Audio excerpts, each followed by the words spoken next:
Here we go. Well, hello, and a very warm welcome back to the Andrew Eborn Show with me, Andrew Eborn. Who else? Well, I'll tell you who else. It's the wonderful Errol Musk. How are we doing, Errol? Okay, thanks. Yeah, good, Very thanks. good. And it's always a joy to unpack the stories that we do, which have been permeating the press, working out the truth from the fiction, and so on and so forth. We were touching on Nigel Farage, and I know you've got very strong views about him. He led Reform UK to significant growth, but Elon said he doesn't have what it takes. From your knowledge of Farage, do you think Elon's assessment is fair, or do you think he deserves more credit, Farage? What do you think? Well, I don't have strong feelings about Farage. All I'm saying is I have heard him speak, and I think he says the things I like to hear. I just feel that as an individual, he's not like a leader. He's not like Trump. Let's put it that way. I mean, for me personally, I mean, I'm looking for someone I can sort of get behind. So let's look at it like this. I'm in the trenches, you see, and I'm covered in camouflage black and all that sort of stuff. And we're sitting there, and there's 6 or 7 of us, and the enemy is coming, and we're waiting for our corporal, who's Corporal Farage, to tell us what to do, you see. And then I think, no, wait a minute. I think I'll take over here. I'll say to Corporal Farage, hey, Corporal Farage, just keep quiet for a minute. I'll deal with this one. you know, so that's what I mean. I'm looking for. I mean, if I wanted somebody to give me a good interpretation of military rules or something, I might turn to Corporal Farage. But if I'm in a trench like that and I'm about to die, then no. Then I would look to myself or to someone who I think is better than me Right. in that respect. Well, So that I one of the can come people out. Elon seems impressed by is Rupert Lowe. And we touched on last time the big public spat with Rupert Lowe. Elon says he's been impressed with the statements he's made and thought he would be a much better Reform UK. What do you know of Rupert Lowe as a potential leader, and what do you think about him? Well, I've seen him. I think he's a tallish sort of man with. He looks solid, more solid. Certainly more manly, I would say, than Farage. But he has a sort of permanent apology look on his face. Like he's just permanently got this apology look, and in that sort of way, I would kind of. If he was the guy selling cars, use another analogy, in a place that's got a car I want to buy, I'd seek him out as the salesman, if he was one of the salesmen, because he wouldn't be able to overshine me or over hammer me sort of thing.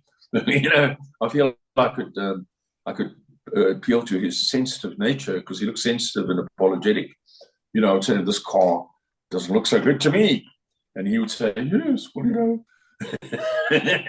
with that face of his, it does, it's not perfect. And then I could get the price down, you see. Whereas if I got the other bloke, I'd walk out of there and having paid 10% more than I should have or something, We don't want that. So, Yeah. And I mean, it is interesting. I mean, it's been quite ugly what's been happening in reported in the press about this public spat. You've got Rupert Lowe suggesting, look, we should discuss it all over dinner. I mean, have you discussed with Elon about the Farage Lowe feud privately? no, not really. We speak about family stuff. At the moment, his younger sister's getting married, and she's getting married in May, and the people in America wanted to move it to August, and so that everybody could attend, and all this kind of thing. And why can't she change the date? And her saying the only place the time she can get this place is in May, and oh man. So at the moment it's sort of a mess, and I'm just hoping time irons this family out, in that regard. So that's what we talk about very briefly and not at great length. And again, when I speak to my sons, they're big shots. I mean, haven't got the time to waste with me. They just tell me, Elon just says, can't Elon change the date? Can't Rose change the date? I say, well, I'll speak to her. All right, speak to her. That's it. He doesn't enter into a long chat with me, you know. He may have when he was 10 or 11 or 12, but he's not 10 or 11 or 12 anymore, you know. So he's, you know, so I just say, okay, I'll see what I can do, you know, as the father. And that's all. So otherwise, you know, that's all we talk about. And of course, we don't like to share the issues like that. It's private issues, you know. Oh no, and I think that you're absolutely right. And I say that was the point that Grimes was making. You don't want to live your life, your private life, in public. And it's and I say what I love about our conversations is we can at least dispel the myths with people trying to fill the vacuum.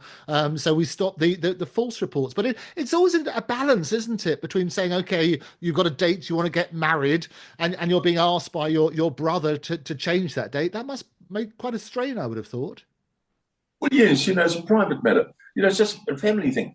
But where I did have some talk with Elon, about a month ago, the personal assistant of the president of this country called me at about 7 o'clock in the evening and said to me, can the president here speak to Elon? Wants to phone Elon. So then I said, look, you can't phone Elon because he can't simply speak to you. You'd have to let me ask him if he wants to speak to you. And he could perhaps call you. So then they said, yes, I understand. I pointed out that he's now a sort of, you know, responsible to the administration there. So you'd have to ask Trump first, you know, the president, because normally presidents talk to each other, not, you know. And so I did. I then contacted Elon and said, look, the president here wants to speak to you. And what do you think? And this is his number. He said, you know, again, with Elon, it's okay. I'll look at it. That's it. Finished. Bye. And, you know, not a long talk about the weather in South Africa or anything like that. And then he did phone. He must have contacted Trump and asked Trump, I imagine, you know, and said, look, this president of such a country wants to speak to me. Is it okay if I phone him? And Trump must have said, yes, go for it. And then within the hour, the whole conversation had been held. So at 7 o'clock, I was called. At 8 o'clock, it was over. And Elon spoke to the president here. And the president here was not happy with what Elon told him, you know, that we're not happy with the way you're running the country. We don't like it. You know, we don't like the fact that white people are, you know, being targeted and you looking at taking away their properties and, you know, heaven knows what else you want to do, you know. It's a difficult situation here in South Africa. On the one hand, the white people who basically run everything, run all the industries, do everything, actually, they want to put an end to what we call affirmative action here, you know, BEE, which is very difficult because it means if you start a business, you have to have a black partner. And that's not the easiest thing, you know. And, you know, it's crippling businesses, actually. And on the other hand, the black people that I talk to, sometimes I've spoken to over 1 million black people at a time on radio, where there's more than 1 million people listening. The black people say to me, we want equality. We want to be equal to the white people. So the two are not meeting each other at all, you know. The whites are saying, we don't want this, what you're trying to impose on us to force us to do business at a loss. And you're saying you want to be equal. So they're not really able to even come to the same table. There's just no solution here. And then I also point out to them that throughout the 80s, because I was in regular contact with the president of South Africa at that time, you know, I really was, in fact. And I know that they were forever looking for a solution for South Africa. You know, it wasn't like they were sitting back and saying, well, we've solved everything. You know, it's all over. We've got apartheid. You know, no. They were forever, day after day, seeking a solution, trying to figure out what to do to keep South Africa on the rails, but at the same time, make everybody feel they're involved. You know, it was very difficult for them. They couldn't come to a solution. And right now, there's absolutely no solution. No solution. The only solution at the moment that I put forward is that we have a Union of South Africa. And the Union was formed in 1910. You probably have heard the term Union of South Africa. And the Union was the Transvaal Republic, Natal Colony, which was a self-governing colony, the Cape Colony, which was a self-governing colony, and the Free State. And there were also two small republics, Schweizer and Reinicke. And they formed a union in 1910. And the solution, I believe, is possible for South Africa. This is quite heavy stuff, is that the Cape should withdraw from the union, should withdraw from the Union of South Africa. And in as much as a woman might withdraw from a marriage, or a man might withdraw from a marriage, in terms of a legal process that exists. You know, we have a Cape Exit Party here and a Cape Independence Party, but they talk about self-determination, and you don't quite know if they're talking about taking up guns or going to borders and setting up blocks, and or rather, you know, those things that you set up at borders, you know, that people stop people from crossing and putting guns on the border. I mean, that's crazy. We'd never be able to do that. But in as much as a woman, let's say, who wants to get out of a marriage, can, for example, think of murdering her husband, that's one way. It's not a very good way, but that's one way. And it presents enormous amount of problems, and for which she's going to spend the rest of her life in prison, without any doubt. And then there's other ways where she might do other things. And then, of course, there's the legal way where you go to an attorney and you apply for a divorce. And that is a legal way which everybody accepts, if you know what I mean. Nobody turns around and says that's not possible. So the withdrawal of the Cape from the Union of South Africa is what I'm advising the people here.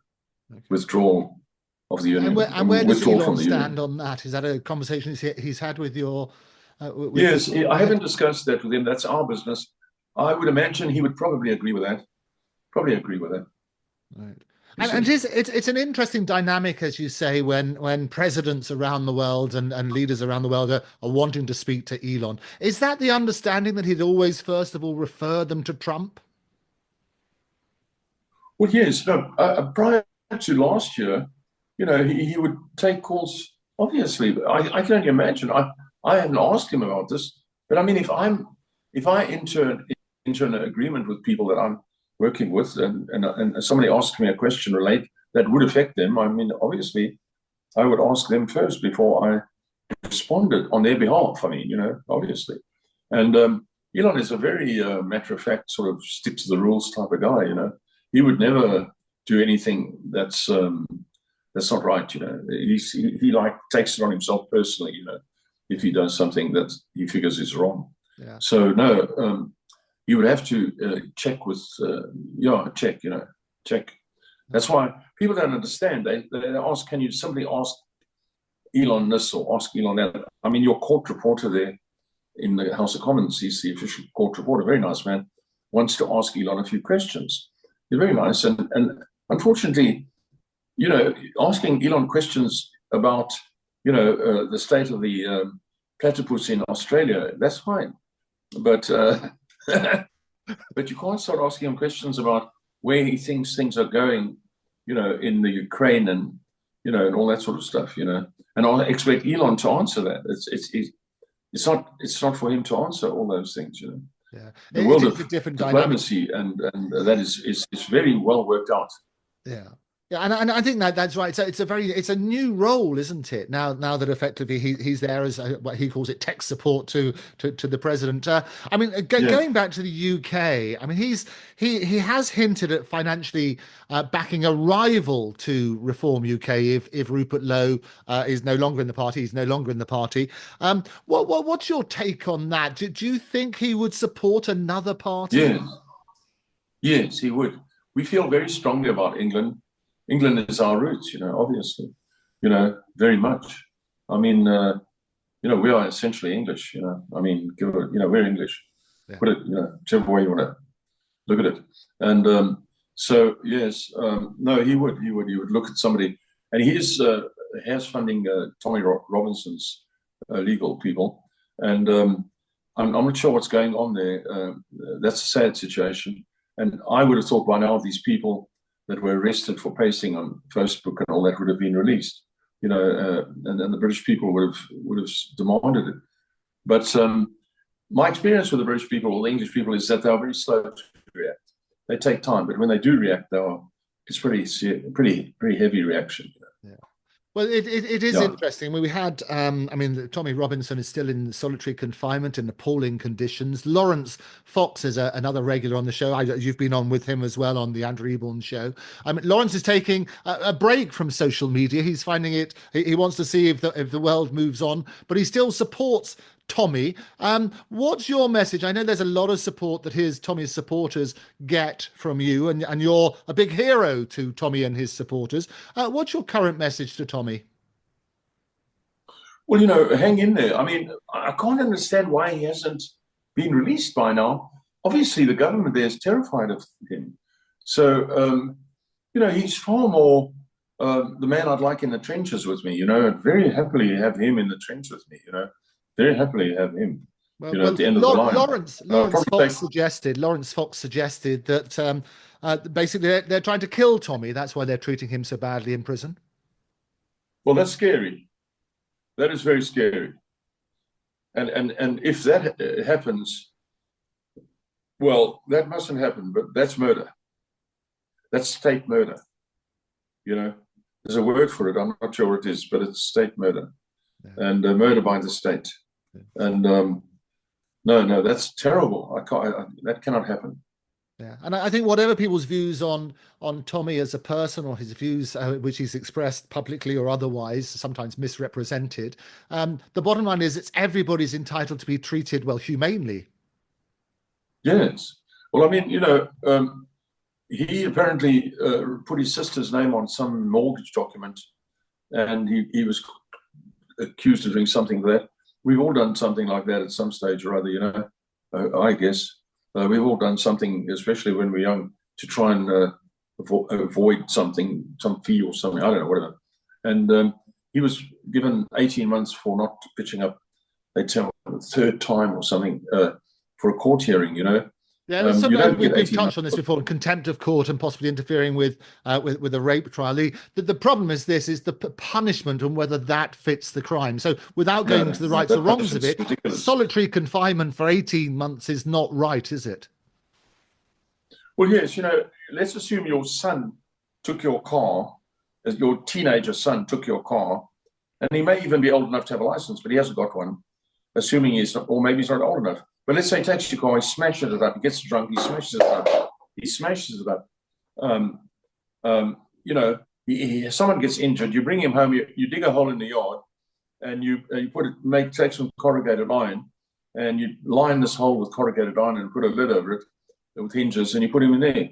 And you throw a piece of bread and some Coke bottle of water every 2 days into it, and so you're staying there for 18 months. I mean, that's a bit heavy, that he did something he shouldn't have done. That would be much worse than anything Tommy Robinson's done. But even so, you wouldn't do that, you wouldn't you find out that your son got a traffic fine and he didn't pitch up at court. And so you dug a hole in the yard and you're going to bury him in the yard in a corrugated iron thing, 4 feet square. And you're going to leave him in there, forever, or rather for a few weeks, until he learns his lesson. That's a bit like over the top, And I think that's fine. Lawrence himself said that he fears for his own life. He says that they also want him dead. Who's that? Lawrence Fox. Oh, Lawrence. Yes, he's a smart man, Lawrence. He makes very good points, Lawrence Fox. Yeah, well, and as you say, you've shared the same program. We've had him on the Andrew show with you as well. I know you got on and had a very intelligent conversation. That's why I say you don't have to agree on everything, but talk about things in a civilized way. I want to address another thing which attracted the worldwide media, as always. The media burst a blood vessel, where you recently said that Michelle Obama is a man, and it sparked a firestorm online. What prompted that claim, and how do you handle the backlash? Well, I've seen so much evidence of that. I mean, it's so much evidence out there that it's impossible not to come to that conclusion. And so I don't think it's even why anybody's concerned about it. I don't know. They've spent so much effort trying to persuade everyone that being transgender is normal. So what's the big deal? What's the big drama about it? If it's supposed to be normal and we're supposed to accept it as normal, and the whole Biden administration and the lot you've got there in England are all saying it's normal. A lot of them are. So what's the big deal? Why are you so worried about it? What people might say. And, I see this other woman, a man or woman, the whole history of this bloke that's married to Macron, sort of thing. And it was his school teacher, when he was a kid. And it's a man, and he's put on a woman's clothing, and he's, this is the Bridget Macron or something story, I mean, and there it is again, so at the end of the day, if it's so normal, why? What's the issue? Yeah, I think the thing is, I do know that. Both of those claims. I mean, it's I always say it's P.T. Barnum. If you want to draw a crowd, start a fight. And millions upon millions watched your clip saying Michelle Obama's a man. It's been looked at by lots of fact checkers, and they say the photos were altered, and she's had 2 children. You can only have 2 children if you've got a cervix, even though it was IVF and so on and so forth. And no, she hasn't. What's your answer to that? Well, I just look at all the evidence out there, I mean, there's pictures of her walking along, him walking along, and you can see from the clothing, that he's not a woman, you can see it. I mean, you see from the clothing, you don't have to be a genius, I mean, you can see, it's obvious, and, so who cares? It's supposed to be not important. What I would say, though, is this is how really unimportant it is, or rather how important it is. I've had people, maybe 3 people in my time, who've come to me, 3 adults who've come to me, 2 men and a woman, who've come to me over the years, and they find people that I've known as close friends, and they've come and they've been, each one in turn came to me white as a sheet, and shaking and trembling, and saying to me, I think my son is gay. Do you understand? I think my son is gay. So then I've spent a lot of effort with all 3 of them, saying to them, it doesn't really matter. It's not that important. Why are you so concerned about it? In fact, that's the reality. People are very concerned about it. It's not that easy. It's very, very difficult. And I spent a lot of time with them, explaining to them, that this is not that serious. And as time goes by, you'll find it's not a problem at all. And you'll live with it and all that sort of thing, Of course, I'm speaking from the pound seats. I'm speaking from the 5-pound seats, actually, because if my son, I have a little 7-year-old, he's 8 next month. If I had his mother come to me and say, well, he's very small, I think he's gay. I mean, I don't know what I would do. I'd be doing the same thing, I'd be rushing off to see somebody that I know very well, and say, please help me. I think my son is gay. I've been told, or something to that effect. And so it's really not as simple as what people would like us all to think. It's far more serious than what people would like us to think. In reality, it's not just another thing, it's real. It's a real issue. And they can try as much as they like, and it just doesn't easily, go down with people. It's a problem. Oh no, and I think it's right to talk out about issues, and it's right to talk out to help support people who are going through these things, and say, hey, it's about respect on all sides of the conversation. But as far as Yes. well, 2 claims there. Michelle Obama, as I say, a lot of fact checkers in inverted commas have said it's complete rubbish. The photos you're referencing were clearly altered. You genuinely believe that Michelle Obama's a man? Well, from what I've seen, the evidence points to that it's a man. And there's so much evidence out there, there's so much evidence out there from men who say they've, been in relationships with Obama, So what do? We have one with Tucker Carlson interviewing a man who was in a relationship with Obama. And so, that's, I would be quite surprised if somebody came to me and said, I have some information about Andrew Eborn being with another man last night, you know. I would find it difficult talking to you the next day. I wouldn't find it quite the same. You know, I'd see you in a different light. If, on the other hand, maybe right at the beginning of our friendship, you made it clear to me that I prefer to be with men, I would then, you know, what do you call it, process that information and accept it, you know, and proceed on that basis, you know, and try and avoid subjects that, you know, touch on that kind of thing, if that's what, say, you have done to me. But again, if I'm suddenly confronted with the idea that someone, you know, is that I don't believe or didn't know, you know, is homosexual, I mean, like anybody else, I'd be quite surprised, you know. I guess the difference is, first, as you say, it doesn't matter, and not for the record, obviously. Well, the governments have been telling us it doesn't matter. Yeah. Oh no, absolutely. It shouldn't matter. But I think this is different though, because if they're turning around and saying, actually, that's not true, the evidence has been fabricated, the photos have been doctored, the birth certificates and anything suggesting otherwise is a fraud. Michelle's had two daughters as a result of IVF, and you can only do that if you've got a womb. All of those sort of things, the evidence that you refer to, they would turn around and say, well, actually, the suggestion is otherwise. Well, yeah, that's fine. Then prove it. That's fine. That's fine. I'll apologize. Say I'm sorry. I just looked at the evidence, you know. But yeah, I would just say I looked at, you know, the evidence that way. Bear in mind that it's not long ago, certainly in my lifetime anyway, that you know, homosexuality for assault, just for homosexuality, it was a criminal offence. Yeah. So you were actually jailed as a criminal, as a homosexual in my life, in my lifetime. We're not talking about in my grandfather's time or my father's time. I'm talking about my time.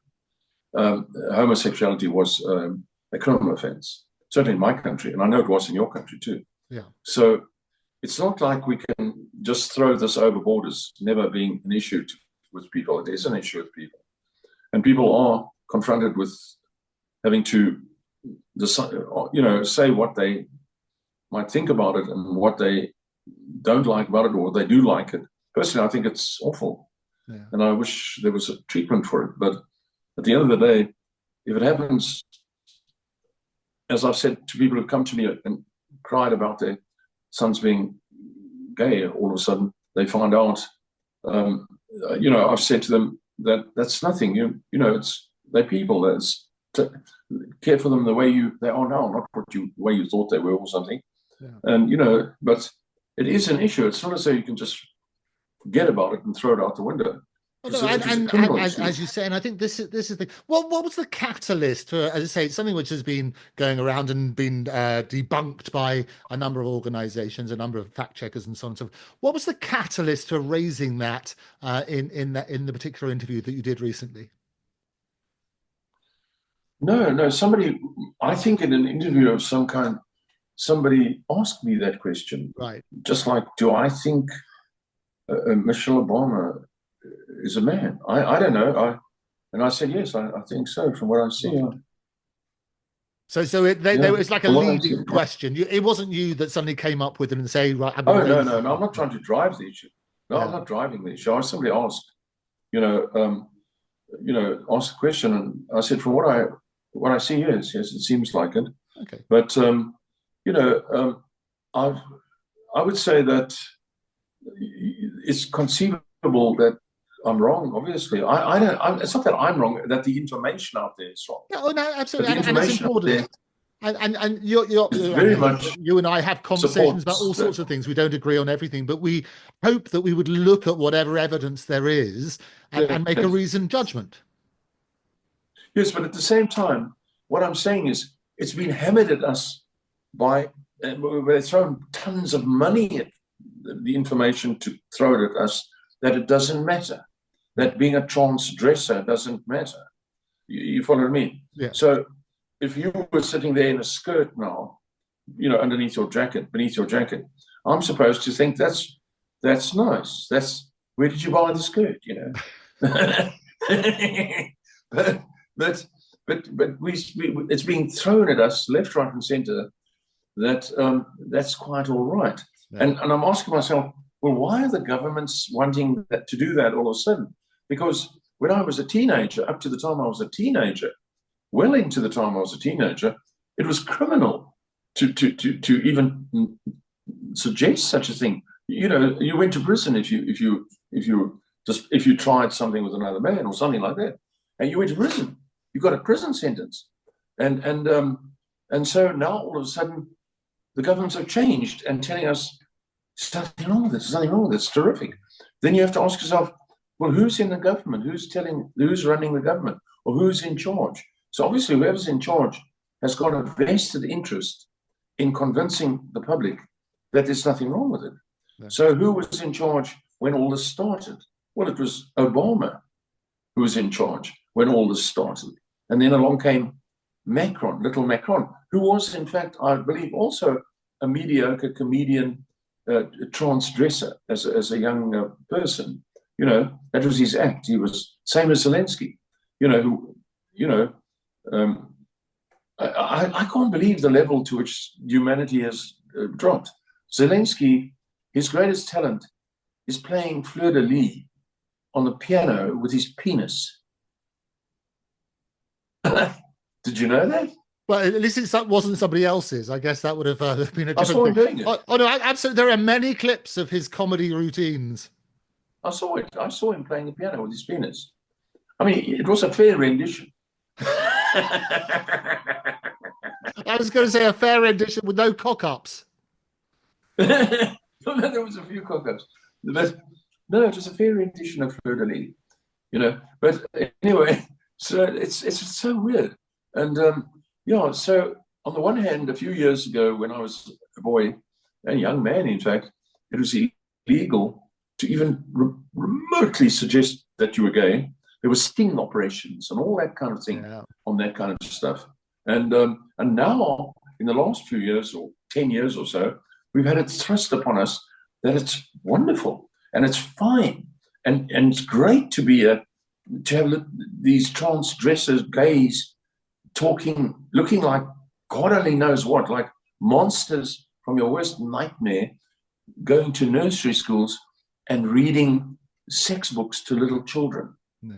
You know, that's what we've been living with. I don't know if you know that. Yeah, and I think we've spoken about that and the sort of drag time, story time, and all those sort of things. And Trump's one of his very early things was to say, look, there are only two sexes, only two genders. This is it, male or female. That's it. We'll keep men out of women's sports and all those sort of things, which have got to be right. And I say it's respect for all those in the conversations. But it goes back to what we say beforehand. So based on the evidence, you're saying Michelle Obama, you still believe is a man, but you're open to reconsider the evidence. And in terms of Macron's wife, what do you think about Macron's wife? Well, it appears the same. It appears to be the same story. There's so much evidence. You know, again, we're told by the governments, doesn't matter. So why are we worried about it?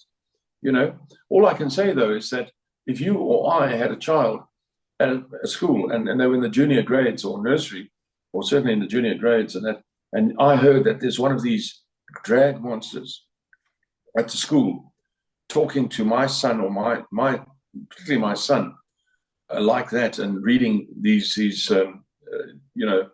horrendously gross books, showing pictures of men sticking their penises in other men's backsides, then I would be at that school.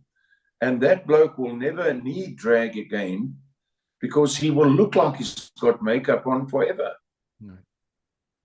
Yeah, and I think it's very important. And it's important that parents know we need to deal with those extreme examples and the more sort of side where you're talking about respect. I mean, obviously, one of Elon's children and one of your grandchildren is very openly, gay. Well, I think also trans. Yes, Kimmel's oldest son and Elon's oldest son have declared themselves transgender. And that has happened as a result of Elon and Kimmel say the sort of stuff that was thrown at them at these expensive schools that they were at, And so what are your, you don't have to answer this because it's so personal, but what are your views? They're your grandchildren. What are your views on them and what would you say to them? Well, I listen to the things that this Elon's older boy who's now says he or she's a girl or something, said about me, and the language that was used, the foul language that this transgender boy, who's my grandson, has said, used in speaking about me. That's all I could hear was the foul language. I didn't even hear what she was saying. I just heard this barrage of foul language. And that says a lot to me in itself. You know, I was brought up, I mean, I never in my life heard my parents use a foul word. Yeah. Ever. You know, and certainly May, you know, Elon's mother's family, they never use anything foul. They even thought hell was foul, you know, foul word to use, which caught me out sometimes, because I would sometimes use and say, I had a hell of a day. And then I'd be, you know, told, you know, don't talk like that. But yes, no, that's what I saw, this barrage of foul language. And I, you know, I was just unhappy. It's very sad. And the boys, my boys, Elon and Kimball, don't quite know what to do about it, except their argument is that the boys, their children were targeted at schools, you know. I don't know. And if they're watching now, and everybody watches this, what would you like to say to them? Well, I have said to them, you know, to try and help them. I've said, accept somebody for what the Christian creed is. You know, I'm not going to, you know, spout Christianity, which I believe in totally, but I mean, Christ said, you know, if you repent, you're forgiven. So you accept somebody for what they are, not for what they were, is what he's saying. You know, so if someone did bad things and then they'd say, I'm not going to do that anymore, you accept them for what they are. So my advice to my sons was, accept them for what they are and not what they were, you know, or love them for what they are, not for what they were. Right. You know, that's all you can do. And so the sin you're talking about is not the transgender thing, but the words that were used. Is that right? Big pardon? So what do you classify as the sin in this conversation? Are you talking about the sin of being transgender, or do you view that as a sin, or the words that we use? No, I'm not calling anything a sin. I'm just saying that we were taught in the Christian world that, you know, that Christianity does not, if you repent, if you ask for forgiveness, the whole premise of the Catholic Church, right? If you ask for forgiveness, you are forgiven, right? But if it's forgiveness for the words which were spoken, or for no. It's the issue that I'm trying to get at is that you accept someone for what they are and not for what they were. So if someone was a tax collector in Matthew's case, yes, and he regrets what he was doing, he's now forgiven and he's accepted within the fold of Christ's flock. So it sounds like I'm a preacher here, but all I'm saying is, one tries to accept people for what they are, not for what they were. Right. You know, assuming they, you know, in this case, it's about them changing their you know, sex or something like that. I mean, I'm trying to find a way forward. That's all a person is trying to do. Yeah. You're trying to find a way forward and not, you know, be stuck in with something. Accept people for who they are. That's the sort of tolerance. Well, accept people for what they are, but accept for what they are and not what they were. Yeah. So, you know, you might find somebody. I've met people. I've known people because I was in the prisons service. I was a consulting engineer to the Department of Prisons in this country for nearly 20 years, a permanent consultant. And I met, over those years, I met people, men who were sentenced to death and whose sentences were commuted. And then they left the prison. They left the prison and took up in private life. Right. And I met them afterwards, and sometimes they would actually come and see me, and sometimes I would bump into one. And one was Johnny Bradbury, who came from England as a hitman and shot as a hitman for the English London Mafia, and shot an auditor at his doorway in Johannesburg when the door was open. Now, Bradbury was sentenced to death, and his sentence was commuted